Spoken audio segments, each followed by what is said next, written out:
targets and within X amount of feet within the first target. So I think that's how that works. I just want to make sure I didn't have to attack the party if I hit him. No. We should house rule that, huh? And say you have to attack the party. Ha! I'm just kidding. Yes, not tonight. Well, I will go ahead and Moonglaive him then. Guys, Just Cause and Just Cause 2 is the community raffle tonight. I mean, that is an awesome set of games. Looks like it is treated as a $25 I'm trying to worth figure out of how to read games. this though. It is. So you would do your 13 plus the spell level.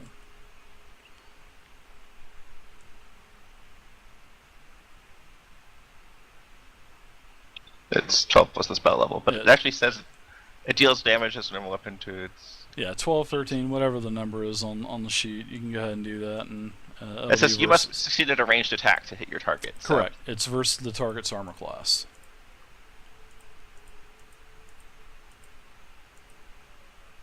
Yeah, it's not a saving spell type of throw. It's like Ray of Frost or one of the other Ray of Frost or Firebolt or whatever it is, something that has a ranged attack. So 1d20 plus 12? No, it's actually, let me read this real quick. Actually, no, sorry about that. It is going to be your intelligence modifier is 2. So your proficiency is 1. So you're gonna have a +3. So because you're gonna do your intelligence modifier and your proficiency. So all right, and bless. And bless. Don't forget bless as well. So that'll be a 4. Very nice. You hit Goldtooth. All right. You knock his gold tooth out. No, I'm just kidding. I pick it up and put it in my pocket. It says damage is 1d4/1d6. I believe the 1d6 is for a large creature, so or should be medium. So just give me a 1d6. That's fine for the small to medium, I think. All right, so 2 points on old Goldtooth here. All right, so Goldtooth is up, and Goldtooth literally he is going to do a double movement, and these kobolds are pretty fast little buggers. So he's going to follow the rim of this because there is a platform pretty much, even though there's like a small platform. I'm not going to make him do any kind of balance or anything like that. But he does. He runs all the way around this cauldron.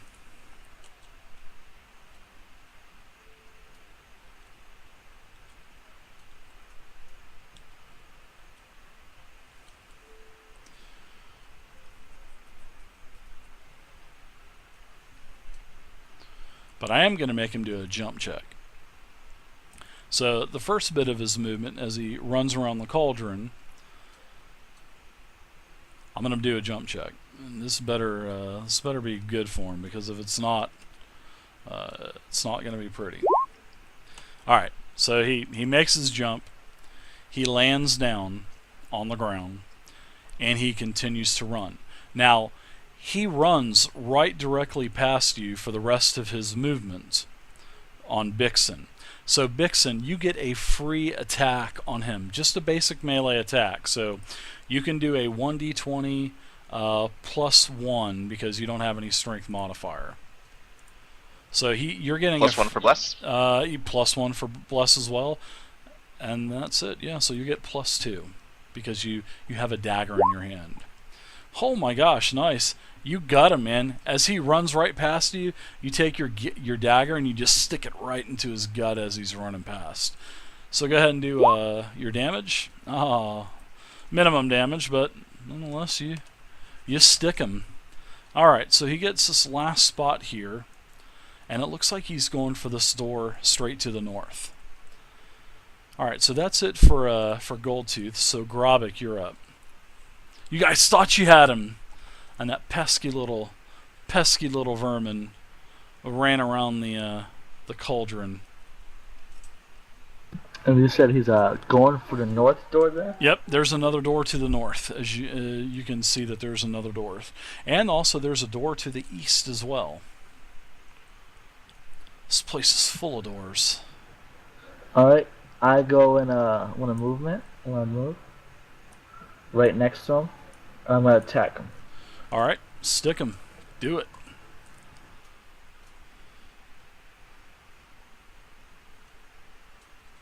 So it's a D20 plus 1. Let's see. No, it should be more than that. Let's see. You can scroll down, and you're gonna, because you're using a sickle. So, you did have your hand crossbow in your hand, so I didn't see that you had your sickle in your hand. So I'm gonna guess you had your crossbow. So, seeing that you're new to the game, I'm gonna let you stay right here and attack him from range, because if you don't, he's gonna get an attack of opportunity on you, because if you do any kind of like ranged attack right in front, like right next to a creature, he gets a free attack on you.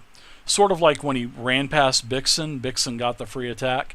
He would get a free attack on you for coming within his 5-foot reach and shooting a ranged weapon at him. So I'll let you stay there. Seeing that you probably didn't know the rules, so you can go ahead and shoot him from there. Okay. Unless you want to get right up on him. No, that's fine. Or if you want to, you can even, if you want to switch from your hand crossbow to your sickle as you're running up to him, you can do that as well and just attack him with the sickle. Oh yeah, I'm gonna run up to him. As I'm running to him, drop my crossbow on the floor, and then pull out my sickles and get ready to attack him. Okay, cool. There you go. So you can do your +5 to attack on good old Goldtooth.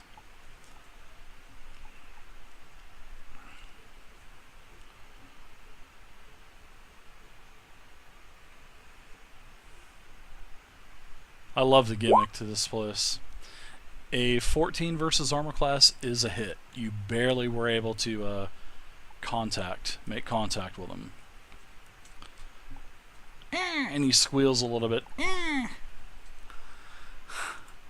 remember he made sounds when you hit him as well.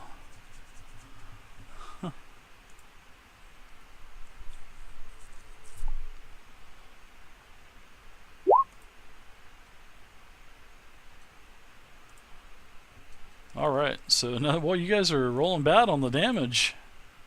Yeah, we're hitting. We're just not hurting. Yeah. Alright, so Garn, man, that rat got away from you. You should be able to get there. You got enough. You got 20 feet of movement. You should be. Yeah, you can get there to him. Yep, that's the plan, to move over to him. Runs. Big Dirt and his hobo meals. Big dirty. I love Big Dirt, dude. Big Dirt, we're going camping, buddy. Attack. We're going to do a live, seriously, guys, we are going to do a live tabletopping camping D&D trip. We are going to do that. 11 versus armor class is a miss. We are going to do that. Dirt, Runs, myself, some other people. We are going to do a live camping trip stream, like 24-hour stream in like North Carolina, I think. So it's going to be awesome. All right, so Jared, you're up now. This is we'll have more details on it later, but it's going to be awesome. And I'll swing my little warglaive. It is going to be awesome, guys. We are going to stream from a freaking campground and play D&D and like dress up and all kinds of shit. It's going to be great. Oh, and I barely keep a hold of my warglaive. You lose the grip, actually, and your warglaive almost comes out of your hand, but you're able to hold on to it. All right, Bixen, what are you doing? Oh, man.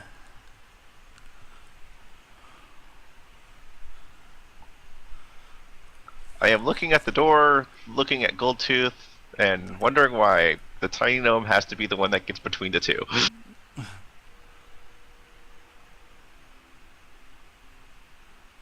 Also, everyone give me a spot check as well.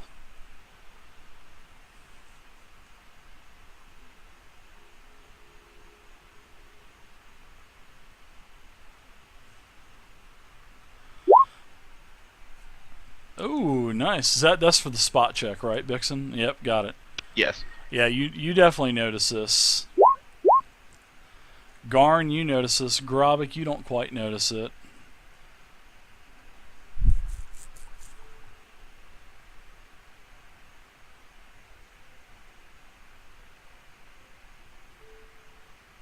Everybody get their roll. Papa, get me a D20. There you go.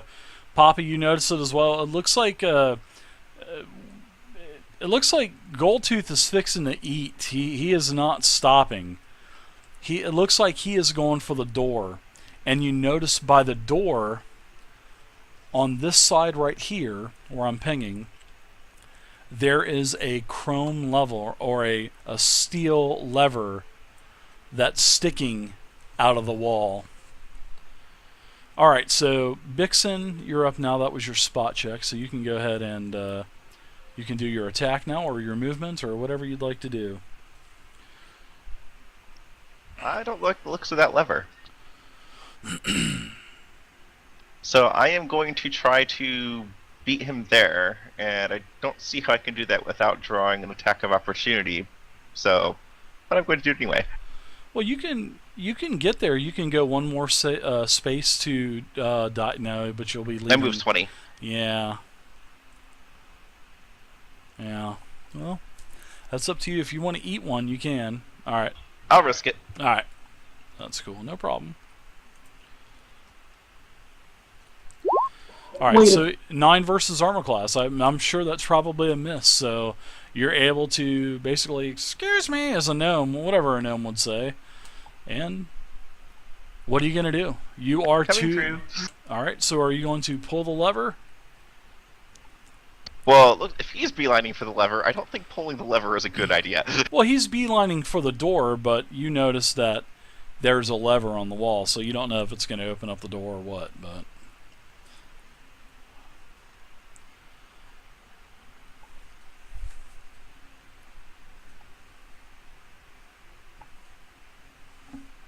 And the lever's in like in a center position, so it can go up or it can go down. So it looks like it's a 2-position type of lever.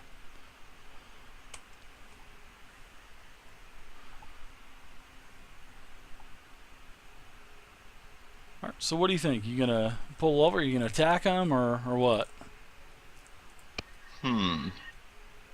Don't do it. Attack him. Don't give in to the lever.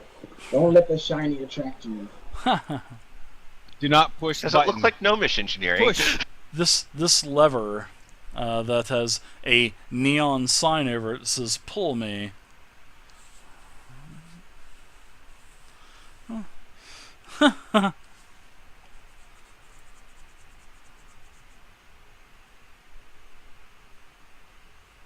I'm thinking if I wanted to go over to the lever, I could have just used Mage Hand.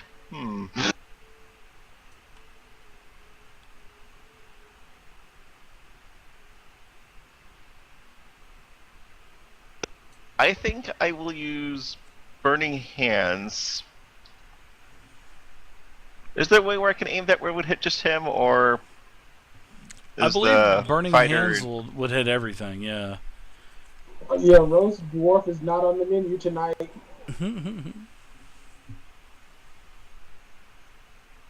Said it was a cone, so I was thinking maybe I can get it diagonal and only hit one other person, but... I'll let you do Burning Hands, and you could do it sort of at an angle, and you'd probably hit the dwarf. You'd probably hit the dwarf too, but I don't know. It's okay, Grabik. I've got healing potions. Everybody's got 3 potions, so I mean, it's like you can line up there, and yeah, pretty much you're gonna hit the dwarf as well. But I mean, it's for a good cause, right? I would think so.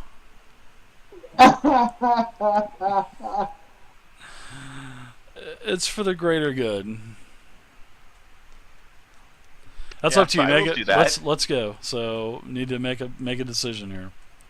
I will do that. It says a cone of searing flame shoots from your fingertips. Any creature in the area of the flames takes 1d4 points of fire damage per caster level. I'm level 2.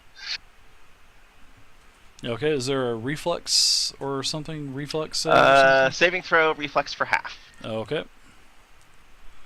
Reflex. Do I roll once or roll once per target? No, actually, I would have to make a reflex saving throw, and Garn's gonna have to make a reflex saving throw. So, and you can go ahead and just roll once for damage, and then we'll take full or half. So, all right, 4. So your burning hands erupts, fills the entire northeastern corner of this room, engulfs it in fire, and our saving throws are.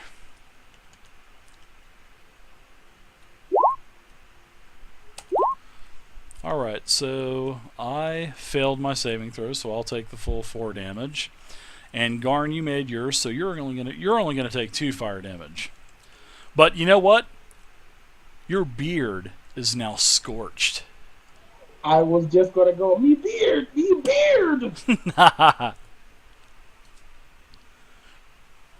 And this is why we invented gnome punting. Yes, Shane plays. This is a D&D 3.5 open gaming license by a company named Sword and Sorcery. This game was made in the early 2000s, and it's a beautiful game, but it just wasn't too successful. Alright, so we're up to Goldtooth. Now, Goldtooth is going to go ahead, and Goldtooth is going to move over here, so God, he is going to eat. I'm going to eat 4 attacks of opportunity to do this. So, as I move, he does move. He's going for the lever, so everybody can go ahead and get a free basic attack on me. So everyone can go ahead and take a free attack because I'm moving. He's going for the handle. Damn it! And we're still all blessed. So yeah, Papa, you miss. Yep. Where is my basic attack? Is it just my +4 or?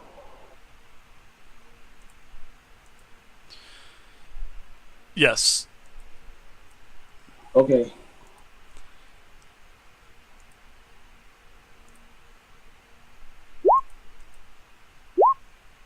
Oh, lucky son of a bitch!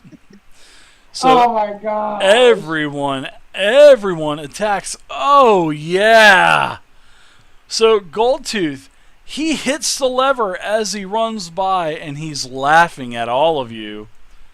He gets here. He hits the lever, and this is what happens. I thought the lever was in my space. He squeezed through. Oh, well. Yeah, he reaches and gets it. He's a small creature, so just like you're a small creature, and you can both share the same space as he's moving through. So he hits the lever. Oh my goodness. Well, don't we look like the Three Stooges at that moment? This may not be good for our adventurers, everyone. Ah! He hits the lever. All of these false doors open up on all of the walls, and the rogue gets sliced. So I need you to give me a reflex saving throw, Grobik. Now, you're safe. Bixen, Garn, you're safe.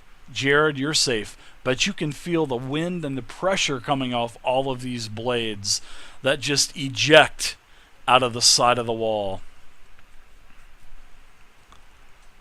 So you need to make me a reflex saving throw.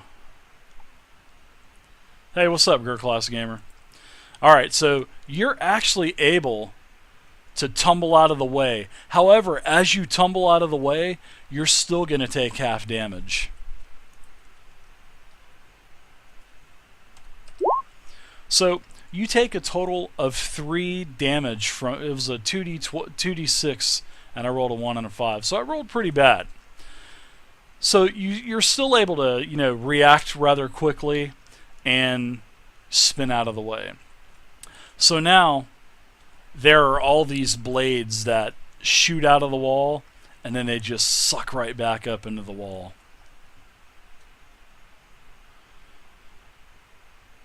Now the bad thing is I got to put all these damn things back on the GM layer.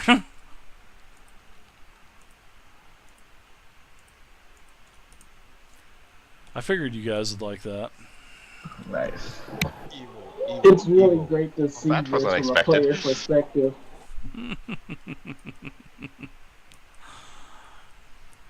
All right, so he gets over here. He moves. He is going to attack. As he's running, he pulls his short sword out and he attacks Bix. And he misses. Wow. 7 versus armor class and he's +5. So he almost fumbled. So he does scream, and that's it for Goldtooth. Now, Grobik, you are up as well. Okay. Seeing that. Well, you are up now. I'm sorry. Yeah, seeing as the trap comes out. The trap comes out. Do I see how far the distance comes out? Yeah, they had like a 10-foot reach pretty much, because you're almost 10 foot from the wall, and that blade hits you. Okay, I take barely hit you. 2 squares back, retrieve my crossbow. Okay, yeah, I like that move. Good job. That was a free action, or is that my full action? It's pretty much going to be your. It would in 4th edition, a miners to pick something up with your movement. So we'll just kind of go by 4E rules because I'm not really too familiar with Pathfinder in 3.5. So we'll say sure. You do a tumble backwards. You pick up your bow, and when you stand up, you have just enough time left in your action. Sure, you can get an attack. Okay. So we're kind of doing 3.5, we're doing 4, we're doing some 5e. Holy shit, this is like just a hodgepodge fun game, guys. Unbelievable. I love it. You're not a candle. That's a hit. That's actually a direct shot.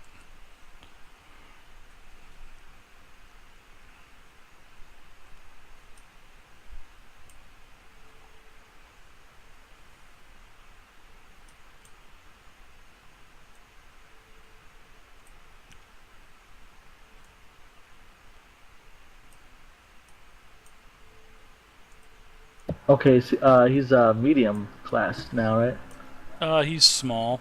Okay, small. So yep. D3 plus 1. Yep, that would be it. Sounds accurate. Yeah.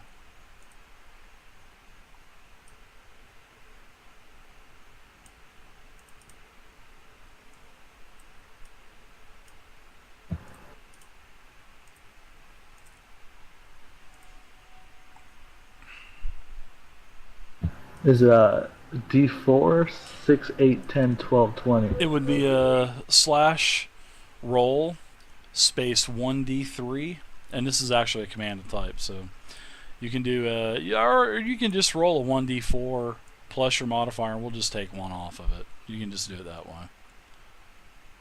No big deal. We'll just -1 from your roll. Just use the d4, and we'll subtract 1. So he'll take 1 damage. Boy, you guys are the king of ones, let me tell you. Well, ones are for damage and not for hitting. Yeah, I was fixing to say that's definitely a good thing. So that's a good problem to have. All right, so Grobik, that's it for you. Garn, the caboose of the round, you are up. We will paper cut him to death. Hey, Shane so plays. We still have Goldtooth there trying to get through that door, right? Yes. So, yeah, you guys. Yeah, it looks like. Well, it doesn't look like he's really going for the door, but well, he is. He's over there. So, but guys, especially Shane and Ruststream, try to let him taste my steel again. Sounds good to me. The D&D 5th edition. Holy crap, that's a crit. So, all right. So you hit him. Now, as you can see on your character sheet, when you crit, that's ×3 damage. So what you need to do is you need to roll a confirmation, and in 3.5 there's a confirmation, which pretty much, if you got to do the same roll you just did, 20d5, and if you can do a successful hit again, then that means that you confirm. Well, you don't confirm, but you still hit for 1d10 plus 2. So go ahead and give me a 1d10 plus 2. You did not confirm the critical, so. But if you would have confirmed it with a 14 or more, then yeah, it would have been like times 3. All right, so you hit Goldtooth for 4 more. Goldtooth appears to be in a pretty bad shape now, guys. You guys have been dwindling him down. All right, so now at the beginning of the round, several things happen. First off, the door to the west over here, Grobik, you notice that a kobold charges in. I yell to the group that a kobold just charged in. All right, so this kobold, he finishes his movement and he gets an attack, and he's going to attack you. And that's an 18 versus armor class, which should be a hit. And he's just jabbing you with a small spear. So yeah, I got 15. That's it. All right, so you take a total of 4 damage from the spear piercing you. Now, also from the east, the door slams open as well, and another 2 kobolds come out. So I'm going to open up this door to the east as well.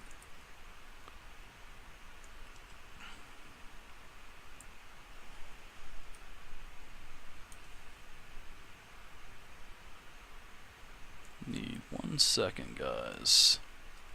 I gotta move these dynamic layer doors and stuff around.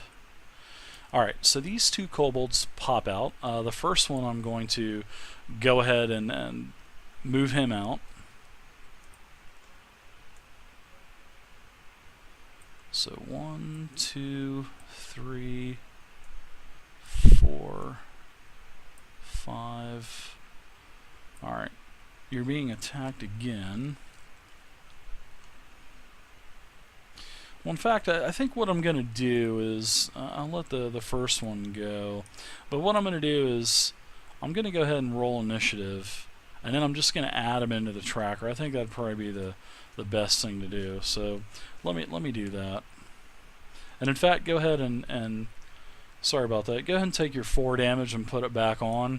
And I'm going to put basically the kobold here, and I'm going to do a total of 3 more initiative rolls, and that was a boner move on my part, but alright, so yeah, put your 4 damage back on him. I apologize about that. It's okay. Back at 17. Okay. Alright, so now all these other kobolds are starting to join the fray. Jared, you still have initiative.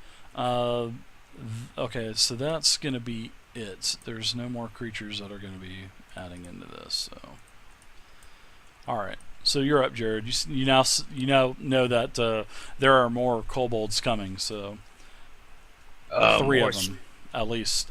More 3. stinking lizards. I cast Doom on Goldtooth.